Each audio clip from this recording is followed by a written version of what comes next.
আমি আছি পবিত্র নগরী সৌদি আরবের মক্কায়। মক্কায় বাংলাদেশ সহ প্রায় 180টি দেশের হজ যাত্রীরা রয়েছেন, যারা আজ রাত এশারের নামাজের পর থেকে মিনার উদ্দেশ্যে যাত্রা শুরু করবেন। আগে 8 তারিখ সকাল থেকে যাত্রা শুরু হলেও গত কয়েক বছর ধরে 7 তারিখ রাত থেকেই মিনার উদ্দেশ্যে যাত্রা শুরু করছেন হজ যাত্রীরা। এর কারণ হচ্ছে যে সৌদি আরবে যে হজ যাত্রীর সংখ্যা বেড়ে যাওয়ায় এবং 8ই জিলহজ চাপ পড়ে যাওয়ার কারণে আগের দিন রাত থেকেই এই যাত্রা শুরু হয়। অর্থাৎ আজকে রাত থেকে ইহরাম পরে, অর্থাৎ সাদা কাপড় পরে হজ যাত্রীরা মিনার উদ্দেশ্যে রওনা দিবেন এবং আগামীকালকে জোহরের নামাজ সেখানে আদায় করবেন।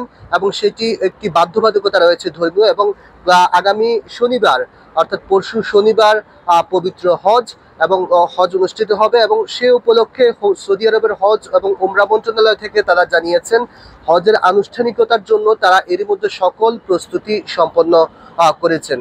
আমরা কথা বলেছিলাম বাংলাদেশের ধর্মমন্ত্রীর সঙ্গে এবং ধর্ম সচিবের সঙ্গে আমরা কথা হয়েছে। তারাও বলেছেন বাংলাদেশি হজ যাত্রীদের যাতে কোনো ধরনের অসুবিধা না হয় সেজন্য তারা পর্যাপ্ত ব্যবস্থা নিয়েছেন। তাদের চিকিৎসক দল রয়েছে এবং প্রশাসনিক দলও এখানে রয়েছে।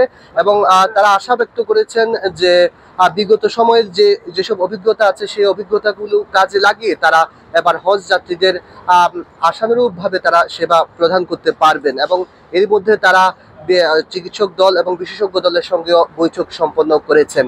আরেকটি বিষয় জানিয়ে রাখি যে বাংলাদেশের যেসব হাজি রয়েছে 85,000 হাজি, তাদের উদ্দেশ্যে বাংলাদেশের ধর্ম মন্ত্রণালয় কিছু নির্দেশনা দিয়েছেন। বিশেষ করে বাংলাদেশের মক্কায় বাংলাদেশের যে হজ অফিস রয়েছে সেই হজ অফিস থেকে বলা হয়েছে যে যারা হজে যাচ্ছেন, হজের মিনার উদ্দেশ্যে রওনা দিবেন, তাদেরকে বিশেষ কিছু প্রস্তুতি নেওয়ার জন্য বলা হয়েছে। মাত্র একটি ফোন কলে দেশব্যাপী হোম ডেলিভারি দিচ্ছে উমেরা এলপিজি। যেমন সানগ্লাস, তারপর ছাতা এবং পর্যাপ্ত পানি পানের জন্য বলা হয়েছে। এবং প্রয়োজনীয় যেসব ওষুধ সামগ্রী রয়েছে সেই ওষুধ সামগ্রীও নেওয়ার জন্য বলা হয়েছে। কারণ এক কাপড়ে, অর্থাৎ ইহরামের কাপড় পরে সেখানে 4 থেকে 5 দিন অবস্থান করতে হবে মিনায়, আরাফার ময়দান এবং মুজদালিফায়। এইসব জায়গায় একটু চ্যালেঞ্জের মুখে এবং নানা প্রতিকূল পরিবেশের মধ্যে, আবহাওয়ার মধ্যে এখানে থাকা হতে পারে। সেজন্য ওষুধ সহ এবং নানা প্রস্তুতি নেওয়ার জন্য এখানে বাংলাদেশের হজ মিশন থেকে বলা হয়েছে। এছাড়া ধর্ম মন্ত্রণালয় থেকেও, সৌদির যে ধর্ম এবং উমরা মন্ত্রণালয় রয়েছে সেখান থেকেও বলা হয়েছে হাজিদের উদ্দেশ্যে যে পর্যাপ্ত স্বাস্থ্য সচেতনভাবে যেন চলাচল করেন, স্বাস্থ্যবিধি যেন মেনে চলেন, বিশেষ করে পর্যাপ্ত পানি পান যেন করা হয়।